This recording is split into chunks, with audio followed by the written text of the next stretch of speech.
सहनावतु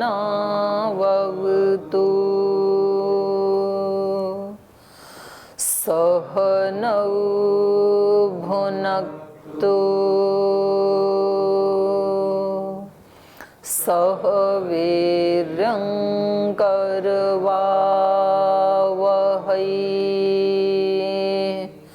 तेजस्विनावधीतमस्तु मा विद्विषावहै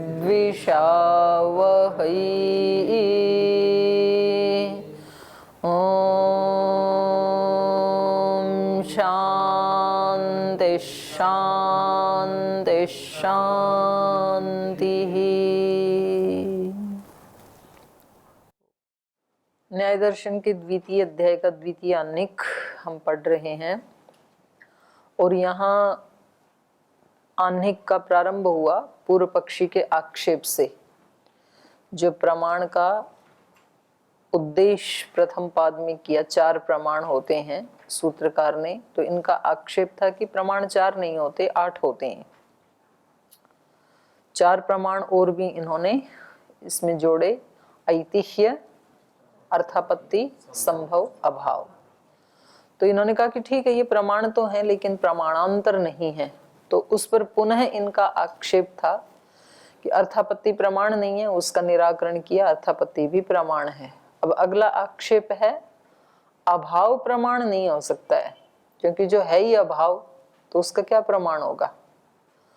तो ये चल रहा है। तो यहाँ पर सिद्धांति का कहना यह है कि अभाव से तो हम बहुत सारी वस्तुओं को जानते हैं और जिसका कोई प्रमेय होता है वो तो प्रमाण होता ही है।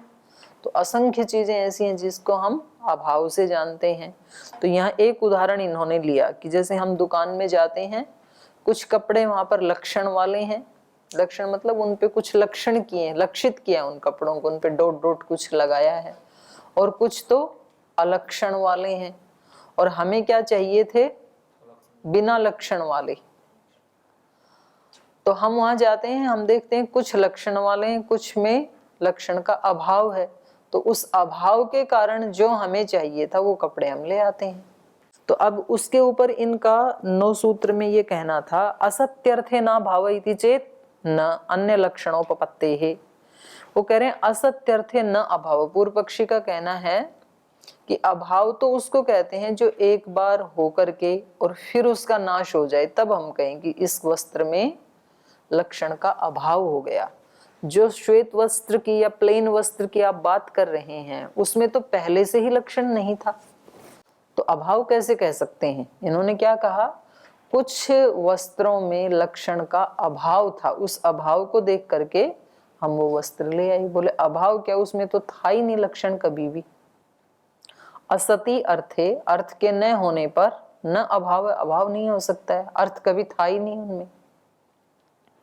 इति चेत, ऐसा यदि पूर्व पक्षी कहे तो न अन्य लक्षणोपपत्ते, अन्य वस्त्रों में तो लक्षण की उपपत्ति हो रही है ना, तो दूसरे जो वस्त्र हैं उनमें लक्षण की प्राप्ति हो रही है। कुछ दूसरे वस्त्र हैं जिनमें लक्षण की प्राप्ति नहीं हो रही, वहां पर अभाव है। तो इसलिए अभाव के कारण हम उसको पहचान लेते हैं। तो पहले पूर्व पक्षी की तरफ से कह रहे हैं, यत्र भूत्वा किंचित न भवति तत्र तस्य अभाव उपपद्यते। जहां कहीं कोई वस्तु होकर के और फिर नहीं रहती है, भूत्वा न भवति तत्र तस्य अभाव उपपद्यते, वहां उस वस्तु का अभाव उपपन्न होता है। न च अलक्षितेषु वासस्सु लक्षणानि भूत्वा न भवन्ति। अलक्षितेषु वासस्सु, जो अलक्षण वाले कपड़े हैं अर्थात जो प्लेन कपड़े हैं, उनमें लक्षणानि न भूत्वा न भवन्ति, ऐसा नहीं है कि वो होकर के फिर नहीं रहते हैं, बल्कि होते ही नहीं है लक्षण, तो वहां पर आप उसको अभाव नहीं कह सकते हैं। तस्मात् तेषु लक्षणाभावो अनुपपन्न इति, इसलिए उन श्वेत प्लेन कपड़ों में लक्षण का अभाव उपपन्न नहीं हो पाएगा, अनुपपन्न होगा अभाव। तो अब उसका उत्तर दे रहे हैं अगली पंक्ति में, न अन्य लक्षणों पपत्ते है न, ये वार्तिक है। न अन्य लक्षणोपपत्ति मतलब यथा अयम अन्येषु वासस्सु लक्षणानाम उपपत्तिम पश्यति नैवम अलक्षितेषु। कह रहे नहीं, हम ये नहीं कह रहे हैं कि इस वस्त्र में लक्षण का होकर के और फिर अभाव हो गया, ऐसा हम नहीं कह रहे हैं। हमारा कहना क्या है, यथा अयम अन्येषु वासस्सु लक्षणानाम उपपत्तिम पश्यति, जैसे ये ब्रह्मचारी सन्यासी जो खरीदने गया था वो व्यक्ति, यथा अयम जैसे ये व्यक्ति, अन्येषु वासस्सु अन्य कपड़ों में लक्षणानाम उपपत्तिम पश्यति लक्षणों की उपपत्ति को देखता है, न एवं अलक्षितेषु अनुपपत्तिम पश्यति, वैसे प्लेन कपड़ों में लक्षण की उपपत्ति को नहीं देखता है। सो अयम लक्षणाभावम, उसको हम लक्षण का अभाव कह रहे हैं। तो यह व्यक्ति लक्षणाभावम पश्यन, उस लक्षण के अभाव को देखता हुआ, न भावेन अर्थ प्रतिपद्यते इति, माने अभावेन उस अभाव के कारण अपने जो उपादेय पदार्थ है उसको जान लेता है और ले आता है। तो अभाव ही तो हुआ वहां पर। तो पूर्व पक्षी कह रहे हैं तत्सिद्धे अलक्षितेष्व हेतुः। बोले नहीं, ऐसे नहीं होता है। तत्सिद्धे, तत् मतलब वो जो लक्षण वाले वस्त्र हैं वहां पर एक बार जब लक्षण की सिद्धि हो गई, तत्सिद्धे अलक्षितेषु अभावः अहेतु, और फिर आप अलक्षण वालों में उसका अभाव बता रहे हैं, ये हेतु उचित नहीं है। किसी चीज की एक जगह यदि सिद्धि हो गई तो उसका अभाव नहीं कह सकते फिर आप, फिर वो सिद्ध ही है। ऐसा नहीं है कि भाई ये महात्मा यहाँ तो सिद्ध हो गए थे हरिद्वार में तो, और वहां जाके असिद्ध हो गए किसी दूसरी जगह में, ऐसे थोड़ी होता है। एक बार जो सिद्ध हुआ सो हुआ। तो कह रहे हैं रंगीन कपड़ों में, लक्षण वाले कपड़ों में यदि एक बार लक्षण की सिद्धि हो गई, तत्सिद्धे है, एक बार सिद्धि होने से, अलक्षितेषु अहेतु, फिर आप क्या कह रहे हैं, अलक्षण वालों में उसका अभाव हो गया, तो ये आपका हेतु देना, ये आपका कथन उचित नहीं है, ये हेतु ठीक नहीं है। तेषु वासस्सु लक्षितेषु सिद्धिर्विद्यमानता येषां भवति न तेषां अभावो लक्षणानाम। तेषु लक्षितेषु वासस्सु, वो जो लक्षण वाले छीट वाले जो कपड़े हैं उनमें, सिद्धिर्विद्यमानता येषां भवति, जिनकी विद्यमानता की सिद्धि होती है, जिन लक्षणों के विद्यमानता की सिद्धि होती है, न तेषाम अभाव, उनका अभाव नहीं हो सकता है, लक्षणानाम, लक्षण में कभी भी उनका अभाव नहीं होगा ना उन कपड़ों में। यानी च लक्षितेषु विद्यन्ते लक्षणानि तेषाम अलक्षितेषु अभाव इति अहेतु। और बोले जो लक्षण वाले कपड़ों में लक्षण सहित मिलते हैं, विद्यमान हैं, जो छींट आदि, तेषाम उनका अलक्षितेषु अभाव इति अहेतु, अलक्षण वालों में श्वेत वस्त्रों में उसका अभाव है, ये कथन अहेतु है। माने कहीं एक ही चीज में देखा जाएगा भाव या अभाव। भाव देखा लक्षण वाले कपड़ों में, अभाव देख रहे हो श्वेत कपड़ों में, ऐसे नहीं होता है। जहां किसी चीज का भाव था फिर वो होके ना रहे, उसको अभाव कहते हैं। तो ये आपका हेतु उचित नहीं है कि वहां हमने लक्षण का भाव देखा और दूसरे कपड़ों में अभाव देखा, उससे हमने उनको पहचान लिया, ये कथन ठीक नहीं है। यानी खलु भवंती तेषाम अभावो व्याहत इति, बोले जिन कपड़ों में लक्षण होते हैं तेषाम अभाव, उनमें आप यदि अभाव बताओ तो ये क्या हो जाएगा, व्याहत, विरुद्ध कथन हो जाएगा। या तो कपड़े में लक्षण है या तो लक्षण नहीं है, तो दोनों में से एक ही तो हो सकता है। तो जिसमें लक्षण था ही नहीं उसमें अभाव क्या होगा, और जिसमें लक्षण है उसमें अभाव कैसे हो सकता है। तो अभाव की सिद्धि नहीं हो सकती है ना कहीं भी। तो ये इनका कथन था पूर्व पक्षी का, उसका उत्तर दे रहे हैं।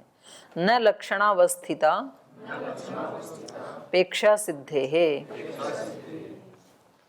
कह रहे हैं न, हम ये नहीं कह रहे हैं कि हम उसी में अभाव मान रहे हैं जहाँ लक्षण थे, उस ऐसा नहीं कह रहे हैं, बल्कि लक्षणा अवस्थिता अपेक्षा सिद्धे है। कुछ कपड़ों में लक्षण के अवस्थित होने से, छींट आदि के अवस्थित होने से, उनकी अपेक्षा से ही तल्लक्षणा अवस्थिता अपेक्षा सिद्धे है, उनकी अपेक्षा से ही हम सिद्धि मान रहे हैं। किसकी सिद्धि? अभाव की सिद्धि। उनकी अपेक्षा से ही तो दूसरे कपड़ों में अभाव की सिद्धि मान रहे हैं कि भाई वहां तो लक्षण है, इन कपड़ों में लक्षण नहीं है, ऐसा मान रहे हैं। न ब्रूम यानी लक्षणानि भवन्ति तेषाम अभाव इति। हम ये नहीं कह रहे हैं कि जिनमें लक्षण उन्हीं में अभाव भी हम कह रहे हैं, ऐसा नहीं है, उनमें तो हम सिद्धि ही मानते हैं। किंतु केषुचित लक्षणानि अवस्थितानि अनवस्थितानि केषुचित अपेक्षमाण येषु लक्षणानां भावं न पश्यति तानि लक्षणाभावेन प्रतिपद्यते इति। ये किंतु केषुचित जो एक ही शब्द है, ये अलग हो रखा है ना, तो हेडलाइन में ला लीजिए। हम ये नहीं कह रहे हैं कि जिनमें लक्षण दिखाई दे रहे हैं उनमें ही हम अभाव बता रहे हैं, ऐसा नहीं है। तो क्या कह रहे हैं? कह रहे हैं किंतु केषुचित लक्षणानि अवस्थितानि, कुछ कपड़ों में तो वो लक्षण अवस्थित हैं, डिजाइन आदि छींट आदि अवस्थित हैं, और केषुचित अनवस्थितानि, और कुछ में तो वो अनवस्थित हैं, नहीं हैं वो। तो इसलिए वो जिसमें हैं उनमें अपेक्षमाण, ये जो वस्त्र खरीदने वाला व्यक्ति है, अपेक्षमाण है मतलब बिना डिजाइन वाला वस्त्र चाहने वाला, श्वेत वस्त्र खरीदने वाला ये व्यक्ति अपेक्षमाण येषु लक्षणानां भावम न पश्यति, जिन वस्त्रों में लक्षणों के भाव को नहीं देखता है, अर्थात अभाव को देखता है, तानि लक्षणा अभावेन प्रतिपद्यते इति, उन वस्त्रों को लक्षण के अभाव के कारण ये पहचान लेता है और खरीद लाता है। ठीक। और कह रहे हैं, अगला भी एक और हेतु दे रहे हैं सिद्धांती, प्रागुत्पत्तिर अभावोपपत्तेश्च। अभाव की उपपत्ति कैसे है? बोले चलो आप इसमें ना भी मानो तो एक और उदाहरण आपको देते हैं। प्राग उत्पत्ति है, जब तक कोई वस्तु उत्पन्न नहीं हुई है, प्राग उत्पत्ति, उत्पत्ति से पहले, अभाव उपपत्ति, उस वस्तु का क्या है? अभाव। घड़ा जब तक बना नहीं है तब तक क्या है? घड़े का अभाव है, तो अभाव की सत्ता है। अभाव द्वैतम खलु भवति, कह रहे हैं अभाव देखो दो प्रकार का होता है। प्राक्च उत्पत्ते अविद्यमानता, उत्पन्नस्य च आत्मनो हानात् अविद्यमानता, तो दो प्रकार का अभाव है। एक तो प्राक उत्पत्ति, उत्पत्ति से पहले हर चीज क्या है? अभावात्मक है, उसकी अविद्यमानता है। तो उत्पत्ति से पहले जिसकी अविद्यमानता है वो तो यहाँ पर श्वेत वस्त्र है, माने उस पर डिजाइन की उत्पत्ति ही नहीं हुई, तो ये कैसा अभाव है? प्राक अभाव। और दूसरा है उत्पन्नस्य च आत्मनो हानात्, उत्पन्न होने के बाद जो अपने स्वरूप को छोड़ देते हैं, जिनका स्वरूप नष्ट हो जाता है, तो वो अविद्यमानता। वो जो अविद्यमानता है उसको कहते हैं प्रध्वंस अभाव, प्रध्वंसा अभाव। वैसे तो चार प्रकार का होता है, यहाँ इन्होंने दो ही प्रकार का माना भाष्यकार ने। तो एक जो होता है वो प्राक अभाव, दूसरा प्रध्वंस या नाश जब हो जाता है तो वो अभाव। तत्र अलक्षितेषु वासस्सु प्रागुत्पत्ते अविद्यमानता लक्षणों लक्षणानाम अभावो न इतर इति। तो इन दोनों प्रकार के अभावों में से कहीं एक प्रकार का अभाव होता है, कहीं दूसरी प्रकार का अभाव होता है। भिन्न भिन्न वस्तुओं में अलग अलग प्रभाव, अलग अलग प्रकार का अभाव दिखाई देता है। तो यहाँ पर जो अलक्षितेषु वासस्सु, जो श्वेत कपड़े हैं जिनमें कोई लक्षण नहीं है, उनमें कौन सी प्रकार का अभाव है? प्राग अभाव है। प्राग उत्पत्ति अविद्यमानता लक्षण, उत्पत्ति से पहले ही जो अविद्यमान है इस लक्षण वाला, अर्थात प्राक अभाव लक्षण वाला, लक्षणानाम अभाव, लक्षणों का अभाव, ये वाला अभाव है वहां पर। न इतर, दूसरे वाले अभाव की चर्चा नहीं कर रहे हम। प्रध्वंसा भाव की चर्चा नहीं कर रहे हैं, प्राक भाव की चर्चा कर रहे हैं। इति 12 सूत्रैः प्रमाण चतुष्ट परीक्षणम। तो यहाँ तक ये 12 सूत्र हैं, इनमें जो 4 प्रकार के प्रमाण हैं उनकी परीक्षा हो गई। तो परिणाम क्या निकला परीक्षा का? मुख्य प्रमाण तो 4 ही हैं और बाकी के जो 4 प्रमाण हैं ऐतिह्य, अर्थापत्ति, संभव, अभाव, ये उन्हीं के अंतर्गत आ जाते हैं। ऐतिह्य शब्द प्रमाण के अंतर्गत आ जाता है और बाकी के 3 अनुमान प्रमाण के अंतर्गत आ जाते हैं। तो अलग से इनका प्रमाणांतर कहने की आवश्यकता नहीं है। तो ये हो गया। अब एक शब्द प्रमाण की यद्यपि पहले परीक्षा हो चुकी है, लेकिन क्योंकि शब्द प्रमाण का जो क्षेत्र है वो बहुत विशाल है, तो इसके ऊपर थोड़ी चर्चा और करना चाह रहे हैं भाष्यकार, तो दोबारा उठा रहे हैं उसको। कह रहे हैं कि देखो, आप्तोपदेश शब्द, शब्द प्रमाण हम किसको कहते हैं? आप्तों के उपदेश को हम शब्द प्रमाण कहते हैं। इति प्रमाण भावे विशेषणम ब्रुवता नाना प्रकार शब्द इति ज्ञाप्यते। तो ये जो हम पीछे भी इसके बारे में परीक्षा करके आए हैं शब्द प्रमाण की, तो आप्तोपदेश शब्द इति प्रमाण भावे, इसका प्रमाण होने से विशेषणम ब्रुवता, इसका विशेषण कहते हुए, शब्द का विशेषण, शब्द का विशेषण क्या है? आप्तोपदेश। कौन से शब्द को प्रमाण माना हमने? आप्तों के उपदेश को। तो ये विशेषण हो गया ना। पहले भी तो बताया था ना कि शब्द मात्र को हम प्रमाण नहीं मानते हैं, केवल मात्र आप्तों के वचनों को ही, शब्दों को ही हम प्रमाण मानते हैं। तो कह रहे हैं विशेषणम ब्रुवता, आप्तोपदेश, इस विशेषण को कहते हुए नाना प्रकार है शब्द, अनेक प्रकार के शब्द होते हैं। इति ज्ञाप्यते, ये बताया गया पीछे। कौन से शब्द होते हैं अनेक प्रकार के? बताओ जरा, आपको कितना याद है? आप्तोपदेश में तो वैदिक सारे शब्दों को लिया था, वेद के कथन को लिया था, आयुर्वेद के कथन को लिया था, ब्राह्मण ग्रंथों के, उसको विशेष शब्द कहा था ना। और दूसरे जो हैं वो सामान्य शब्द हैं। आया था ना पीछे, निकालो, भूला मत करो। कहाँ आया था बताओ? ये देखो यहाँ आया है।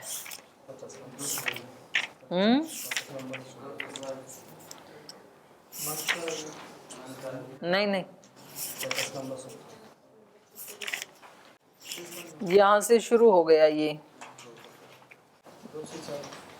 नहीं, ये तो ठीक है, शब्द प्रमाण 50 नंबर सूत्र से हुआ, लेकिन वो पंक्ति में ढूंढ रही हूँ।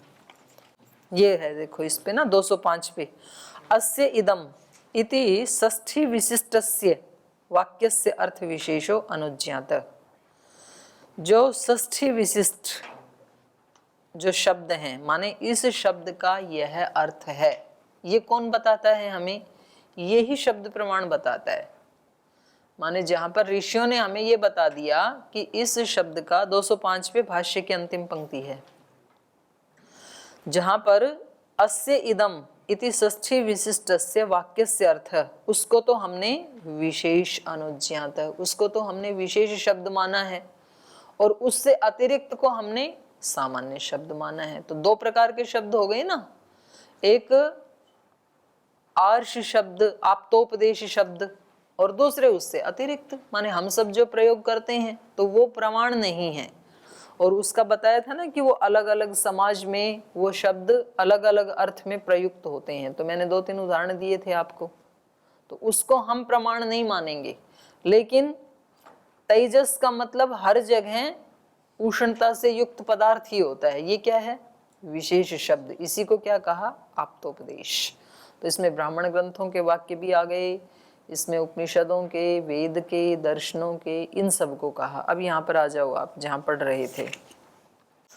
तो ये कह रहे हैं नाना प्रकार शब्द इति ज्ञाप्यते। वहाँ पीछे जो प्रसंग आया था उसमें ये विशेषण बताते हुए आप्तोपदेश शब्द, आप्तों का जो उपदेश है उस शब्द को ही हम प्रमाण मानते हैं। इसके अतिरिक्त जो अनार्य, मलेच्छ आदि हैं उनके शब्दों को हम शब्द प्रमाण नहीं मानते हैं। तो इससे ये पता लगा ना कि शब्द अनेक प्रकार के हैं। तस्मिन् सामान्येन विचार, तो कह रहे हैं अब उन सारे शब्दों को लेकर के सामान्य रूप से हमारे मन में विचार ये आ रहा है कि नित्य अथा नित्य इति, तो ये सारे शब्द नित्य हैं या अनित्य हैं। इति विमर्श हेत्वनुयोगे च विप्रतिपत्तेः संशय। तो ये जो इतने सारे शब्द हैं इनमें विमर्श हेत्वनुयोगे, संशय के कारण का अनुयोग होने पर, संशय का कारण क्या है, प्रश्न उठता है, जिज्ञासा होती है हमें, कितने सारे शब्द हैं उनका अनुयोग होने से विप्रतिपत्ति है, क्योंकि भिन्न भिन्न ग्रंथों में विपरीत विपरीत शब्द के बारे में कहा है, तो ये विप्रतिपत्ति होने से, विपरीत ज्ञान होने से संशय, हमें संशय हो गया कि शब्द नित्य है या अनित्य है। क्योंकि जो मीमांसक हैं वो शब्द को नित्य मानते हैं और वैयाकरण वो भी नित्य मानते हैं, लेकिन केवल जो ध्वनि शब्द उनको अनित्य मानते हैं, ध्वन्यात्मक शब्द को। तो कह रहे हैं हमारे को ना कई कई हमने इसके बारे में बातें सुनी है भिन्न भिन्न ग्रंथों में, तो इसलिए संशय हो गया कि वास्तव में है क्या, ये नित्य है या अनित्य है। श्रुतीनाम भूरि भूतीनाम विकल्पैर दिग्विमूढ़ो हम कथंकारम विलोके त्वाम कृपा संवाहि दीनम माम भ्रमंतम देव संसारे सुघोरे पाहि दीनम माम। बोले बहुत सारी बातों को सुन सुन करके मैं भ्रमित हो गया हूँ, मुझे ही नहीं पता कि वास्तव में आपका स्वरूप क्या है, इसलिए इस संसार में भ्रमंतम, ऐसे ही इधर उधर घूमते हुए को, भ्रमण करते हुए को, भ्रमित होते हुए को, पाही दीनम माम, मुझ दीन को आप रक्षा कीजिए, प्रार्थना है एक। तो ऐसे ही ये कह रहे हैं कि हमने अनेक अनेक ग्रंथों में विप्रतिपत्ति वाले शब्दों को सुना है, विपरीत अर्थ वाले शब्दों को सुना है, तो पता नहीं चल रहा है कि वास्तव में शब्द नित्य है या अनित्य है। तो आगे ये 4 प्रकार के उदाहरण बता रहे हैं। आकाश गुणः शब्दः विभु नित्यो अभिव्यक्ति धर्मक इति एके। पहला पक्ष, कुछ लोग क्या मानते हैं, ये शब्द क्या है, आकाश गुणः, आकाश का गुण है ये शब्द, और विभु, विभु है शब्द, और जो विभु होता है वो नित्य भी होता है। नित्य अभिव्यक्ति धर्मक, अभिव्यक्त होता है, नित्य है तो अभिव्यक्ति होगा, कभी नाश तो होता नहीं है, नाश नहीं होता है तो उत्पन्न भी नहीं होता है। तो शब्द नित्य ही आकाश में विद्यमान है और वो संयोग आदि से अभिव्यक्त हो जाता है, ये एक कुछ लोग ऐसे मानते हैं। दूसरा, गंधादि सहवृत्ति द्रव्येषु सन्निविष्टो गंधादिवत अवस्थितः अभिव्यक्ति धर्मक इति अपरे। दूसरा पक्ष ये है, गंधादि सहवृत्ति द्रव्येषु, गंधादियों के साथ इसकी वृत्ति है, गंध रस रूप स्पर्श शब्द, ये 5 है ना, तो उनके साथ रहने से संगति से व्यक्ति पहचाना जाता है। जब वो अनित्य हैं तो ये भी अनित्य है, ये भी तो गुण है ना किसी का। तो कह रहे हैं शब्द से अतिरिक्त जो 4 हैं, गंध स्पर्श रूप और रस, उनके साथ सन्निविष्ट, उनके साथ ही रहता है ये, उनके साथ सन्निविष्ट होने से गंधादिवत अवस्थित है, गंधादि की तरह से ये भी रहता है आकाश में, जैसे वो अपने अपने गुणी में रहते हैं, ऐसे ही गंधादिवत अवस्थित अभिव्यक्ति धर्म का, अभिव्यक्ति धर्म वाला है, इति अपर है, ये दूसरा पक्ष है। तीसरा पक्ष है, आकाश गुण शब्द उत्पत्ति निरोध धर्म को बुद्धिवत इति अपरे, ये वैशेषिकों का मत है। तीसरा, ये क्या मानते हैं, शब्द को आकाश का गुण है, उत्पत्ति निरोध धर्म वाला है, उत्पत्ति और नाश धर्म वाला है, उत्पन्न जो होगा वो नष्ट भी होगा, तो ये उत्पत्ति निरोध माने नाश धर्म वाला है। बुद्धिवत, ज्ञान की तरह, जैसे अनेक अनेक ज्ञान हमारे चित्त में उत्पन्न होते हैं, नष्ट होते हैं, अगला ज्ञान आके पहले वाले को नष्ट कर देता है। तो ये तीसरा मत है, ये अनित्य मानते हैं शब्द को। चौथे क्या मानते हैं, महाभूत संक्षोभजः शब्द अनाश्रित उत्पत्ति धर्म को निरोध धर्मक इति अन्ये। कुछ ऐसा मानते हैं महाभूत संक्षोभज, महाभूतों के संक्षोभ से उत्पन्न होता है ये शब्द।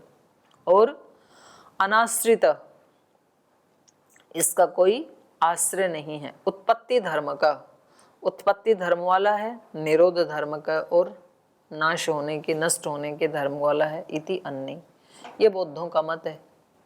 हर चीज को क्षणिक ही मानते हैं ना वो, तो उत्पन्न होता है, नष्ट होता है। अतः संशयः किमत्र तत्त्वमिति, तो ये चार चार प्रकार के वाक्य सुन करके संशय हो गया कि तत्व क्या है इसमें। तो उत्तर दे रहे हैं अनित्य शब्द इति उत्तरम। हमारा उत्तर ये है कि शब्द अनित्य है। कथम, अनित्य कैसे है? तो उसका हेतु दे रहे हैं आदिमत्वात्, ऐन्द्रियकत्वात्, कृतकवत् उपचाराच्च।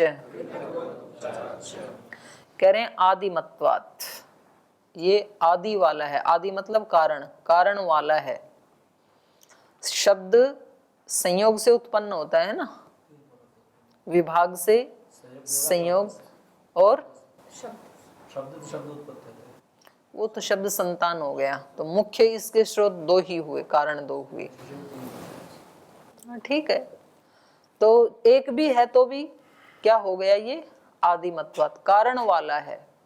तो जो कारण वाला है वो तो नित्य ही होता है ना हमेशा, क्योंकि जिसका कारण है वो कार्य होगा, और कार्य हमेशा अनित्य होता है। तो आदिमत्वात् एक विशेषण। ऐन्द्रियकत्वात्, इंद्रिय से ये जाना जाता है, कर्ण इंद्रिय से। तो जो जो इंद्रिय से जाना जाता है वो भी अनित्य होता है, क्योंकि इंद्रियां खुद ही अनित्य हैं और इंद्रियों के विषय भी अनित्य हैं। कृतकवत् उपचाराच्च, और तीसरा विशेषण क्या है?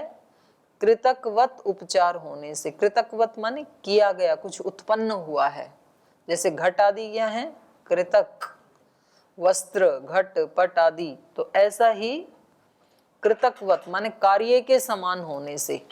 तो कार्य हमेशा अनित्य होता है। तो तीन हेतु दिए, आदिमत्वात्, ऐन्द्रियकत्वात्, कृतकवत् उपचाराच्च। ये तीन विशेषण होने से क्या पता लगा? शब्द अनित्य है। आदिर योनि, आदि का मतलब है योनि, योनि मतलब कारणम। आदीयते अस्मात् इति, उत्पन्न होता है जिससे, उसको क्या कहते हैं? आदि माने कारण, कारण से ही कार्य की उत्पत्ति होती है। तो ऐसे ही शब्द क्या है? आदि वाला। कारणवत् अनित्यम दृष्टम, और जो जो कारण वाला होता है, अर्थात जो जो कार्य रूप होता है वो अनित्यम दृष्टम, अनित्य दिखा जाता है।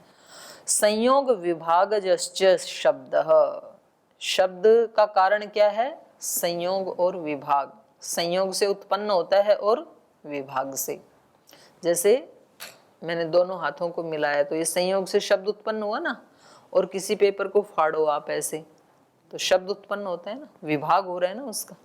तो संयोग और विभाग से, संयोग विभाग जश्च, संयोग और विभाग से उत्पन्न होने वाला शब्द, शब्द होता है कारणवत्वात् अनित्य इति। इसलिए कारण वाला होने से ये शब्द अनित्य है। जो जो कारण वाला होता है वो कार्य है, और कार्य हमेशा अनित्य होता है।